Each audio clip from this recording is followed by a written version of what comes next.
Hello everyone, welcome channel. দেখো আজকের এই ক্লাসে আমরা আরও কিছু গুরুত্বপূর্ণ বাংলা বাক্য খুব সহজভাবে দেখব। দেখো এখানে আমরা আলোচনা করব প্রশ্নমূলক বাক্য নিয়ে। স্পোকেন ইংলিশের ক্ষেত্রে সবথেকে গুরুত্বপূর্ণ বিষয় হলো প্রশ্ন তৈরি করা। দেখো এখানে বাক্যগুলো কি আছে, তুমি কখন কাজটি করেছো, তুমি কোথায় গিয়েছো, হ্যাঁ তুমি কেন সেখানে যাও, তুমি কিভাবে সেখানে যাও। দেখো এই বাক্যগুলো আহ, খুব সহজ। হুম আমরা সুন্দরভাবে প্রশ্ন তৈরি করতে পারি, কিন্তু প্রশ্ন তৈরি করার যে পদ্ধতি কিভাবে আমরা তৈরি করব। দেখো ফার্স্ট টাইম দেখো একটা প্রশ্নমূলক বাক্য থাকলে সেখানে যে প্রশ্ন সূচক যে শব্দটা থাকবে সেই শব্দটাকে বাদ দিয়ে আমরা সাধারণভাবে বাক্যটা তৈরি করব। কি, তুমি কখন কাজটি করেছো।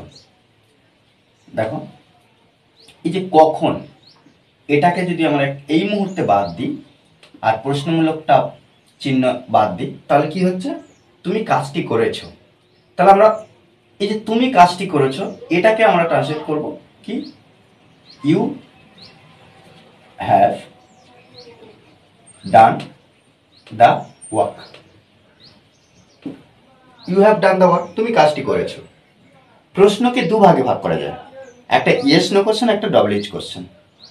দেখো এই যে you have done the work, তুমি কাজটি করেছো, আমরা যদি এবারে যদি তুমি কখন কাজটি করেছো বা কখন না দিয়ে যদি আমরা ইয়েস নো কোশ্চেন করতে যাই, ইয়েস নো কোশ্চেন মানে কি, যে প্রশ্নের উত্তর হ্যাঁ অথবা না বললে উত্তর হয়ে যায়, আর যে প্রশ্নের উত্তর বিস্তারিত কিছু বলতে হয়। যেমন এখানে আমরা যদি বলি তুমি কখন কাজটি করেছো, এই যে কখন একটা টাইম জানতে চাচ্ছে, তাহলে আমরা কি এখানে হ্যাঁ বা না বললে হয়ে যাবে না, এটা বললে হবে না, এখানে টাইমটা বলতে হবে। তাহলে কি, এটা ডবল কোশ্চেন। আমরা ইয়েস নো কোশ্চেন, এটা থেকে ইয়েস নো কোশ্চেন করছি, দেখো কিভাবে। জাস্ট ইয়েস নো কোশ্চেন করতে হলে আমরা বাক্যের মধ্যে যে হেল্পিং ভার্ব অর্থাৎ সাহায্যকারী ক্রিয়া পাবো, সেটা কি করব, বাক্যের প্রথমে নিয়ে আসবো, অর্থাৎ সাবজেক্টের আগে নিয়ে আসবো। তাহলে এই যে ইউটা কি হবে হ্যাভের জায়গায়, আর হ্যাভটা কি হবে ইউর জায়গায়। তাহলে আমরা এখানে এটা লিখতে পারি, have you done the work. জিজ্ঞাসা চিহ্ন, এটার অর্থ কি হচ্ছে, হ্যাঁ তুমি কি কাজটি করেছো, yes or no, yes or no, তুমি কি কাজটি করেছো। Have you done the work, তুমি কি কাজটি করেছো। এই যে তুমি কি কাজটি করেছো, তুমি কি কাজটি করেছো, তুমি কি কাজটি করেছো। এবারে আমাদের ফার্স্ট টাইম প্রশ্ন কি ছিল, তুমি কখন কাজটি করেছো। এই যে কখন, কখন ইংরাজি কি হয়, ইয়েস নো কোশ্চেন তৈরি করলাম, জাস্ট যে ডব্লিউএইচ ওয়ার্ডটা, যে ডব্লিউএইচ ওয়ার্ডটা আমরা দেখবো সেই ডব্লিউএইচ ওয়ার্ডটা এখানে আমরা বসিয়ে দেবো। জাস্ট এখানে when, when have you done the work, কখন তুমি কাজটি করেছো। আমাদের আজকের যে বাক্যটা ছিল, তুমি কখন কাজটি করেছো, when have you done the work. ব্যাস, এইভাবে কিন্তু প্রত্যেকটা বাক্য সুন্দরভাবে ট্রান্সলেট করতে হয়। আমরা যখন ডব্লিউএইচ ওয়ার্ড বসাবো না তখন ইয়েস নো কোশ্চেন হয়ে যাবে, আর ডব্লিউএইচ বসালে ডব্লিউএইচ কোশ্চেন। তুমি কোথায় গিয়েছো, তাহলে এখানে দেখো তুমি কোথায় গিয়েছো, তাহলে কোথায়টা বাদ দিলে কি হবে, গিয়েছো, তাহলে যাওয়ার কাজ হয়ে গেছে। তাহলে আমরা এখানে লিখতে পারি you have gone, you have gone.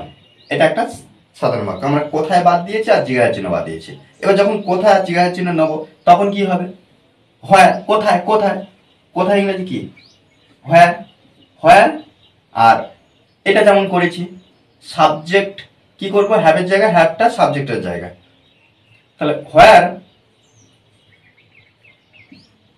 Have you gone, জিজ্ঞাসা চিহ্ন। দেখো প্রথমে ডব্লিউএইচ, যা প্রথমটার মতন ডব্লিউএইচ ওয়ার্ড বসে গেল, তারপরে আমরা হেল্পিং ভার্ব ব্যবহার করেছি, তারপরে সাবজেক্ট, তারপরে মেন ভার্ব।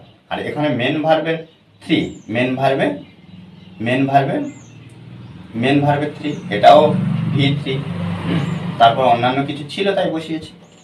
প্রত্যেকটা কিন্তু এইভাবে আমাদের ট্রান্সলেট করতে হবে, প্রশ্ন তৈরি করতে হবে। তুমি কেন সেখানে যাও, এই যে তুমি কেন সেখানে যাও, তাহলে এখানে আমরা কেন বাদ দিলাম দিয়ে সাধারণ করে করি যে ইউ তুমি সেখানে যাও, তাহলে যাও এটা কিন্তু প্রেজেন্ট ফর্মে, তাহলে ইউ গো দেয়ার, সেখানে, ফুল স্টপ, ইউ গো দেয়ার। এবার একটা মজার বিষয় আসছে কি না, আমরা দেখছি যে প্রশ্ন তৈরি করতে হলে কোনো না কোনো হেল্পিং ভার্ব দরকার, কিন্তু এখানে আমরা দেখতে পাচ্ছি সাবজেক্ট, তারপরে মেন ভার্ব, তারপরে অন্যান্য কিছু আদার্স ওয়ার্ড। কিন্তু এখানে কোনো দেখতে পাচ্ছি না, কোনো হেল্পিং ভার্ব দেখতে পাই না। তাহলে কি করব? তাহলে আমরা কি হেল্পিং ভার্ব কি নিয়ে আসবো? দেখো এখানে একটা মজার বিষয়, যখন দেখবো আমরা হেল্পিং ভার্ব পাচ্ছি না, তখন আমরা কি করব? ডু, ডাচ আর ডিড, এই তিনটের মধ্যে যে কোনো একটা আনবো। ডু ডাচ অথবা ডিড। ডু ডাচ V1 এর ক্ষেত্রে ব্যবহার হয়, আর ডিডটা V2 এর ক্ষেত্রে, মানে পাস্ট ফর্মে, এটা প্রেজেন্ট ফর্মে, এটা পাস্ট ফর্মে। দেখো এখানে আমরা কিভাবে করছি,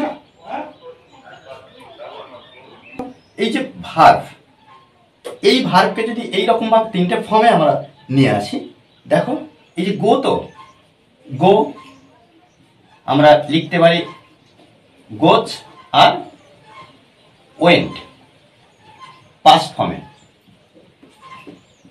এটা এই দুটো কি V1 আর এটা V2 এ। তাহলে আমরা দেখতে পাচ্ছি কার মতন, এই যে গোটা কার মতন দেখতে পাচ্ছি? ডুর মতন। যখন দেখবো মেন ভার্বের সঙ্গে এস বা এ যুক্ত আছে, তখন আমরা কি করব? ডাজ নিয়ে আসবো। আর যদি যে ভার্বটা দেখতে পাবো হেল্পিং ভার্ব না থাকলে, V2 এ থাকলে আমরা ডিড ব্যবহার করব। তাহলে এখানে আমরা কি ব্যবহার করব? নিশ্চয়ই আমরা ডু ব্যবহার করব, ডু ব্যবহার করব। তাহলে এখানে আমরা এটা লিখতে পারি যে ফার্স্ট টাইম ডু নিয়ে আসবো, ডু, ডু ইউ, তারপরে গো দেয়ার, ডু ইউ গো দেয়ার, তুমি সেখানে গিয়েছিলে, তুমি সেখানে গিয়েছিলে, ডু ইউ গো দেয়ার, জিজ্ঞাসা চিহ্ন। এবার আমাদের মেন সাবজেক্ট কি আছে? তুমি কেন সেখানে গিয়েছো, কেন, হোয়াই, এখানে আমরা হোয়াই বসাবো, why do you go there, why do you go there, তুমি কেন সেখানে গিয়েছিলে, ব্যাস এই বিষয়টা। দেখো প্রত্যেকবারে যেমন হচ্ছে WH ওয়ার্ড, তারপরে একটা হেল্পিং ভার্ব, তাহলে এটা আমাদের হেল্পিং ভার্ব সাহায্যকারী ক্রিয়া হিসেবে চলে আসছে, মানে প্রশ্ন করার জন্য, যেহেতু মেন ভার্ব এখানে নেই। তুমি কিভাবে সেখানে যাও, তুমি কিভাবে সেখানে যাও, তাহলে একইভাবে তুমি কিভাবে সেখানে যাও, তাহলে ইউ, তুমি সেখানে যাও, you go there, full stop. তাহলে এখানে আমরা এখানে কি করব না, একইভাবে আমরা ডু নিয়ে আসবো, ডু ইউ গো দেয়ার, জিজ্ঞাসা চিহ্ন, এটা ইয়েস নো কোশ্চেন হলো, ডু ইউ গো দেয়ার, হ্যাঁ তুমি সেখানে কি যাও। এবার যখন কিভাবে, তখন আমরা হাউ বসিয়ে দেবো, how, how do you go there, হ্যাঁ তুমি কিভাবে সেখানে যাও। দেখো এই বিষয়টা কিন্তু আমাদের সুন্দরভাবে বুঝতে হবে, হ্যাঁ কিভাবে বাক্যগুলো মেক করা হচ্ছে। আমরা যদি নিজেরা বুঝতে পারি, তাহলে সুন্দরভাবে নিজেরা বাক্য তৈরি করতে পারবো। দেখো এইভাবে কিন্তু আমরা অনবরত প্র্যাকটিস করব, প্র্যাকটিসের বিকল্প কিছু নেই।